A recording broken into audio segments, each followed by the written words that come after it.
raciocínio mais óbvio, mais lógico, o raciocínio do torcedor, depois daquilo que vimos no Maracanã, falando do campo e bola, tá? No vídeo anterior eu já expliquei todo esse imbróglio entre Vasco, Fluminense, Odebrecht, Maracanã, etc. Mas o que vimos em campo provoca automaticamente, na visão mais, com todo respeito, mais rasa, a seguinte conclusão. O Fluminense ficou com a bola, mas não produz, não cria e perdeu por 1-0.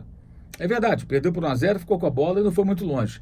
Mas se entendermos a Taça Guanabara, disputada em fevereiro, com a temporada começando, é uma pré-temporada, né, gente? Para quem pensa em fazer coisas relevantes, minimamente relevantes, né? Em competições mais importantes, a Taça Guanabara não tem grande valor. Ela já teve um grande valor, hoje não tem mais. Mas se você pensar que é uma pré-temporada e que esses times precisam evoluir, o que se viu foi um placar dando a vitória ao Vasco, num domingo muito confuso, fora de campo especialmente, mas um Fluminense novamente melhor do que o seu adversário, como já havia sido no jogo de Brasília, que perdeu também, e foi contra o Flamengo quando venceu por 1-0. O Fluminense teve mais de 71% de posse de bola, trocou quase 550 passes contra menos de 180 do Vasco.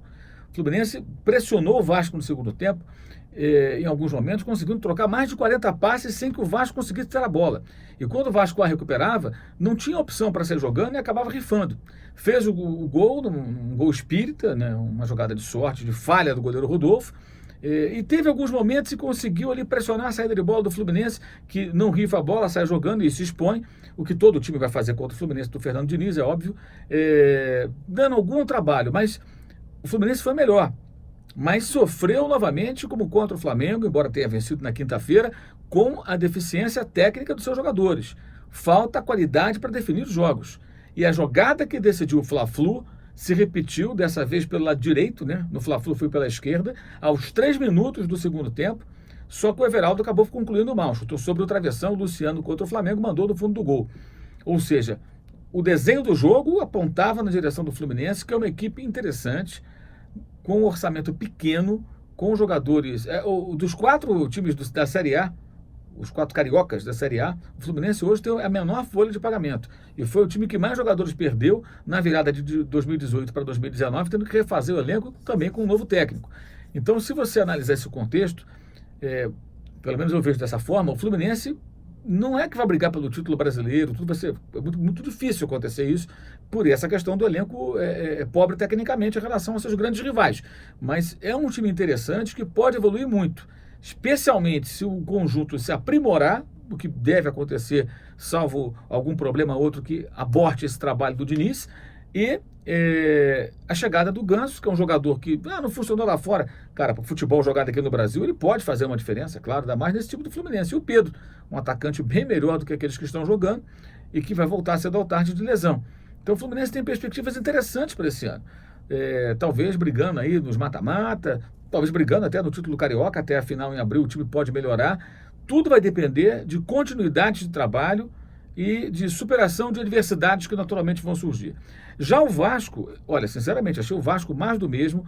Alberto Valentim é um técnico que, quando surgiu no Palmeiras, se propunha a fazer um trabalho diferente, com mais posse de bola, um time mais técnico, marcação mais alta.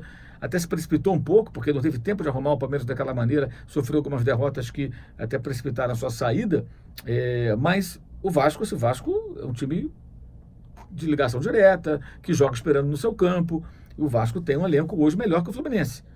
O trabalho do Alberto hoje, acho que, embora tenha ganho a Taça Guanabara, ele não é algo diferente daquilo que você vê com outros treinadores. Espero honestamente, sinceramente, que o jovem técnico vascaíno, campeão carioca pelo Botafogo no ano passado, derrotando o próprio Vasco na final, consiga acrescentar bons elementos ao jogo, ao futebol do Vasco da Gama. Veja bem, não estou aqui analisando Taça Guanabara, a conquista da taça. Isso aí é uma coisa para o torcedor festejar, legal, curtição, ótimo.